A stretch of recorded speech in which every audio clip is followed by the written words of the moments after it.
Congratulations. Can you just take us through the genesis of the idea of you signing somewhere as a starter, how far back you had been thinking about this, and maybe what those initial discussions were like with teams? Definitely, appreciate it. Excited to be here, with the Mets. Yeah, it was something that I've always kind of had in the back of my mind, I would say, throughout my career. Obviously there was a little bit of, interest, even way back when, like at the end of 2020, like going overseas to be a starter, that somewhat excited me. So I think it's, something that's always been there for me. And even throughout this year, I think, just kind of out of fun, my bullpens, I was, throwing a change up, throwing a four seam, just to kind of keep things, fun and light. And I think, out of that, kind of realizing, what could be of an arsenal, there was, jokes and talks about throughout the year. And, toward the end of the year, there was definitely some like, hey, what if this happens type thing. And then, early in the off season, I was kind of met with a few teams that, had some interest. And I think it kind of really opened the door for a more serious conversation, and something, that my agent and I had, and it's something that I think, at the end of the day, it was like, if this opportunity is here, I think I didn't want to look back, then in my career and say, man, what could have come from that? And I think it was something that, still, deep down I had, passion for it, and excited me, and, very thankful for, this opportunity that's come here with the Mets, get to stay here in New York and be with the Mets to, pursue this opportunity. I don't think there's a better place. So super excited to be here. And just a quick follow-up, you mentioned the four seam and the changeup. To what extent have you been kind of more seriously working on those pitches this winter, or what has your offseason throwing been like so far? Yeah, the four seam, something I brought out kind of super late in the season, just because, on paper it may not be the best pitch, but I think just seeing how much hitters have to, respect the sinker, there's some room for it there. And I think I saw that at the end of the year. The changeup's been something that, I've kind of messed around with, over the course of the year. It's one of those things where, now, the Mets assistant pitching coach, Desi, he was with the Yankees last year. He would have, the whole bullpen situation set up with the strings and track mans and all this stuff. And occasionally, a couple of us would kind of get there and just, have fun. And, I asked the guy for his changeup grip and started throwing it. I was like, wow, that's not too bad. And I kept throwing it. I was like, man, this could actually be something. And so I think just, there's some room there for an arsenal that's kind of, it's tough to do as a reliever. You have a very, limited window and pitches you can keep sharp. And you kind of have to rely on your strengths a lot more. But I do think I have the depth of the arsenal to be a little more unpredictable than just, relying on my sinker, all the time. And I think starting gives me the best opportunity to do that and expose it. So, I'm excited to see what, this can bring, the change up in the four seam. We'll go to Will Salmon from The Athletic next. Hey, Clay, thanks for doing this. What made the Mets the right fit for this challenge of going back to being a starting pitcher? Yeah, I think, there's a lot of reasons here that, the Mets, drew me in. For one, I think, the leadership here, starts with, the Cohen family and David Stearns and, Carlos Mendoza. I think just seeing their leadership and their vision, their belief is definitely something that, was very appealing. I think the culture here is, that they've created is something that I think, people want to be a part of. And there's real momentum here, and then talking with, Jeremy Hefner, and obviously I know Desi, and just the resources they have here and who they are as coaches and things they've done with starting pitchers. I saw that there was a real fit. I've trusted, just the conversation I've had with them. I think there's a lot of trust in kind of what they're able to do and what they see, and how they're, able to, develop starting pitchers and even do that in the big leagues. So, I think just the people here, and then, it just gave me a lot of confidence that, there's definitely not going to be a transition that, just happens, I can do by myself. And so surrounding, myself with people that I felt really, really good about was important. And, I think every step of the way, kind of what they showed me and kind of who they are and how they can help me, gave me a lot of confidence in it. And super excited to get to work with, the pitching group here. I think they, from what I've seen, they have a lot to offer. Next, we'll go to Abby Mastraka from the Daily News. Hey, Clay, what's your experience been like with Desi, and what do you think he's going to add to the pitching group with the Mets? Yeah, Desi, he's a guy that, like I said, earlier, he set up, all of our bullpen, but just a guy that, super dependable, super consistent. He was always, one of the hardest workers. He would make sure we had every resource available to us. With that, he's very knowledgeable about a lot of things, but specifically, two things I think that pertain a lot to me, which is the pitch design and workload management. And so, I think he brings a lot to the table, and super excited to have that familiar face. As I go through this this transition. So, super happy to still be with Desi, and I think it's it was a great hire for the Mets. So I'm excited to stay with him, and like I said, has a ton to offer. What kind of a challenge do you think managing your workload is going to be as you transition to a starter and start throwing more pitches? Yeah, obviously, I think the biggest thing is just the monitoring.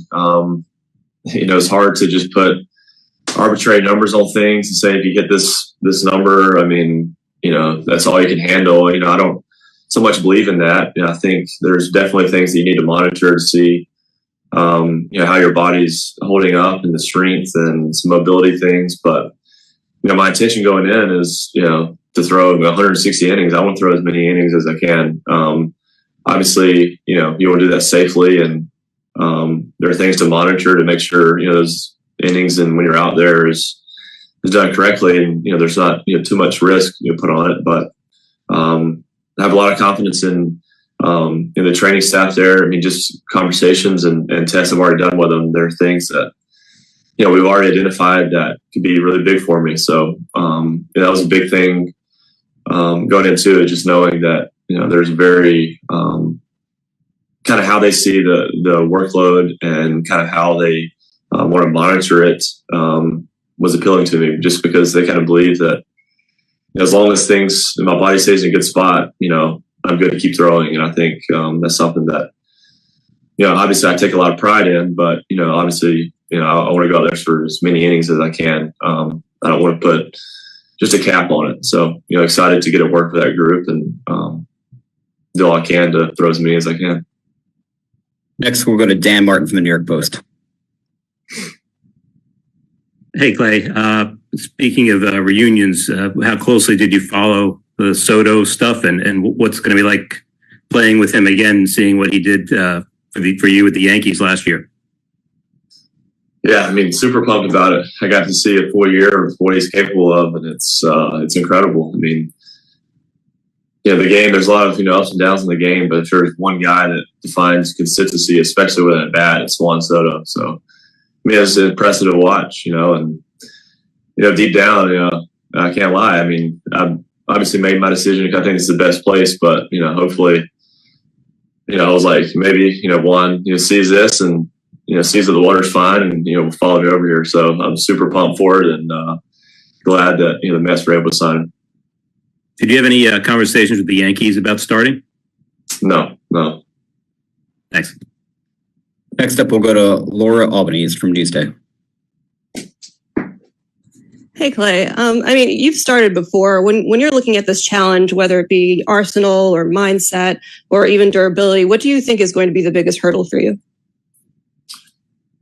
Yeah, it's easy to get, I think, excited and, just about using the arsenal in different ways and changing, usages and what could be. But I think the biggest challenge could be is, your sinker is still your biggest strength. And when that's good, a lot of this other stuff is just like, makes it that much better. And I think, the challenge for me is, to continue to keep it simple.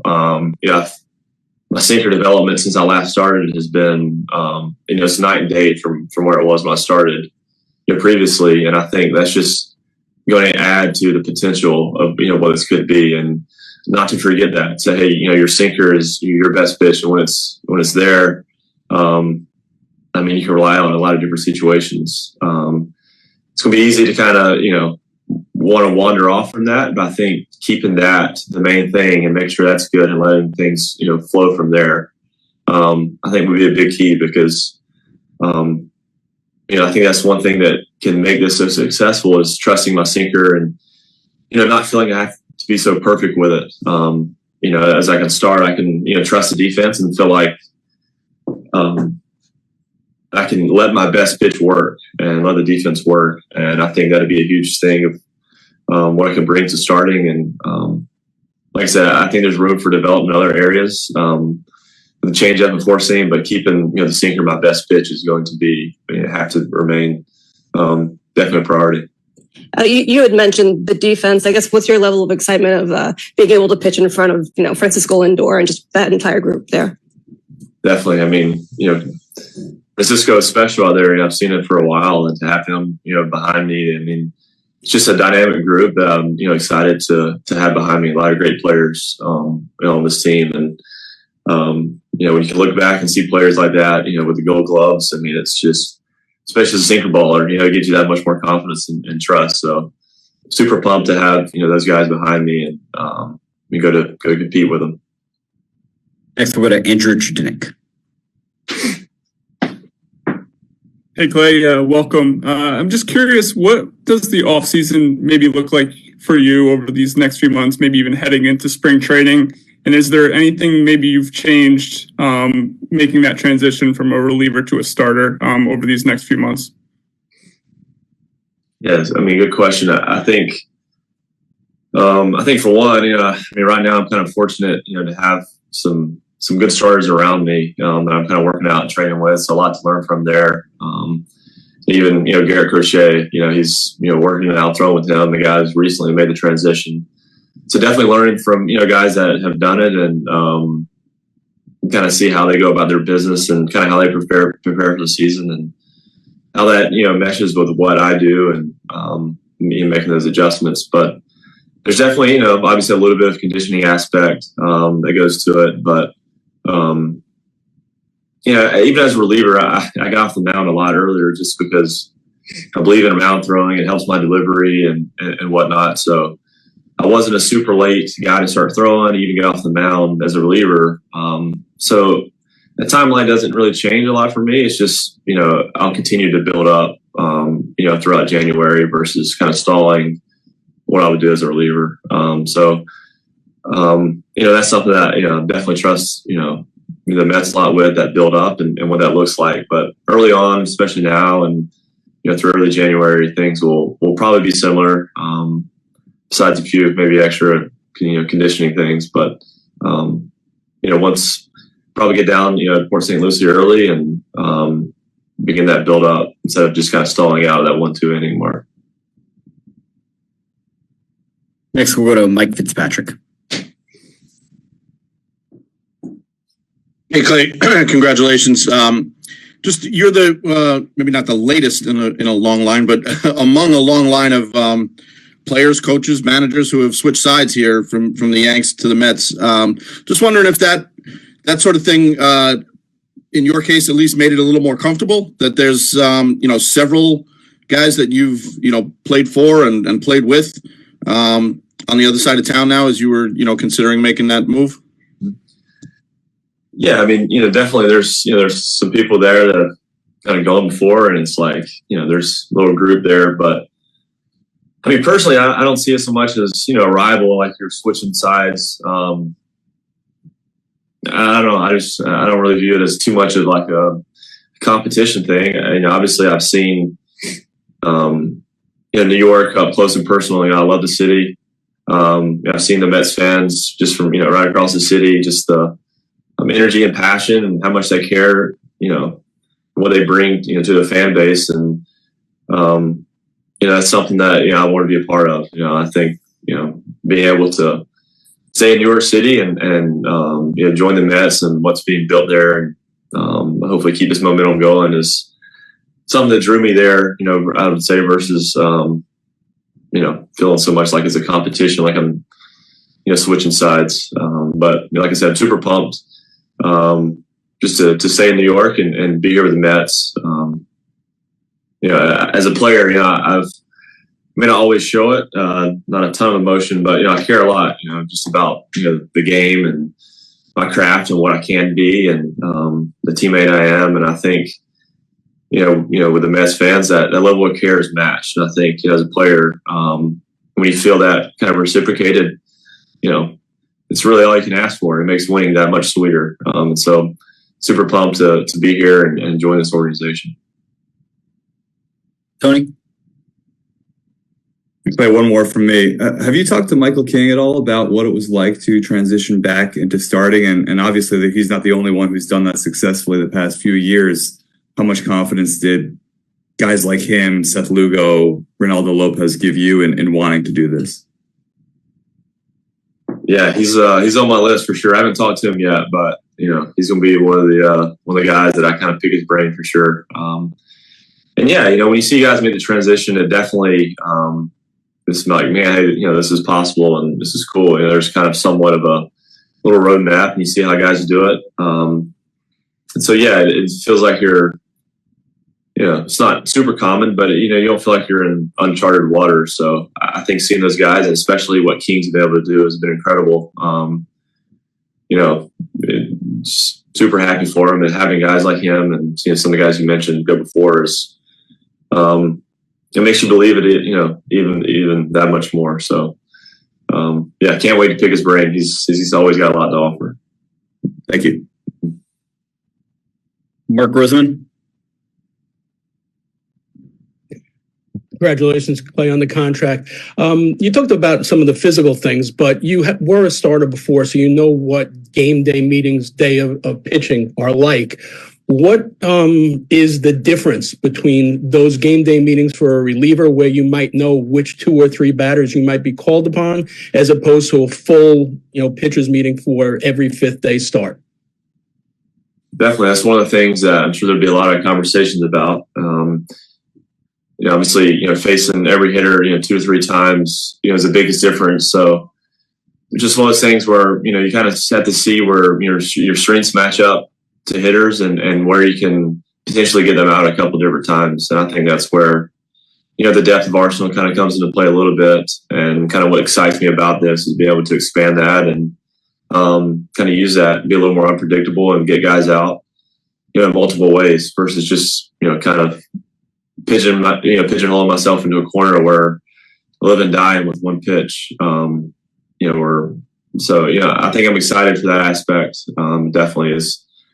Definitely more of, strategic planner type guy. So I think, just that preparation and thinking things through is definitely something that is appealing and probably fits, who I am and my personality probably a little better. So, that's one of the, things I'm excited about of kind of, diving into and seeing exactly what I need to prepare to get hitters out multiple times. Howard Megdal? Clay, congratulations. Two for you if I can. The first, and Anthony touched on a little bit, there have been a number of guys who have done this, who have made this jump. I'm wondering if there is a particular person you have seen and a particular way of doing it, because, whether it's Lugo or Hicks or anyone, they've gone to attack starting in a different way. Yeah, I think you see a couple different routes. In this past year, to see Michael King, he leaned on his changeup quite a bit. And, he was pretty, you look at his usages and they were pretty split, evenly. And, like Lopez, he added a little curveball in there, but he still leaned on his fastball quite a bit. So there's definitely different ways to go about it and do it. Obviously Lugo's expanded his arsenal. So I think it's just figuring out, kind of where you're at and kind of what the game's demanding. And I do think that, becoming a little bit more unpredictable, especially the lefties, and expanding that arsenal is definitely going to help me, play for those lefties. So, I'm excited to take this on and see what that looks like. And just related to that, you mentioned the challenge of ramping up innings. The Mets and David Stearns has talked about not having innings limits for starting pitchers. I just wonder how much that plays a part in you wanting to do this, and whether you'd want to take on being a starter if you knew, you'd have to stop at a particular innings limit well short of, let's say, a full season. Definitely. I mean, I think there's parameters. They're not just going in blindly and just saying, go run free. They have a great system in place, but like you said, there's no hard cap on, hey, this is the max you can do. It's kind of, hey, we're going to push you as far as you can, within these guardrails, and I think that's excites me. It excites me. I want to go at it. I've been in the bullpen for years now. Like, I want to go as deep as I can, for those guys down there too. So it's just, not having those kind of arbitrary numbers definitely was a draw. I want to just go at it full go and, see how far we can take it. All right. Well, Clay, thank you very much for your time. Congratulations and welcome to the Mets. And thank you very much, everybody else, for joining us today. This concludes the press conference.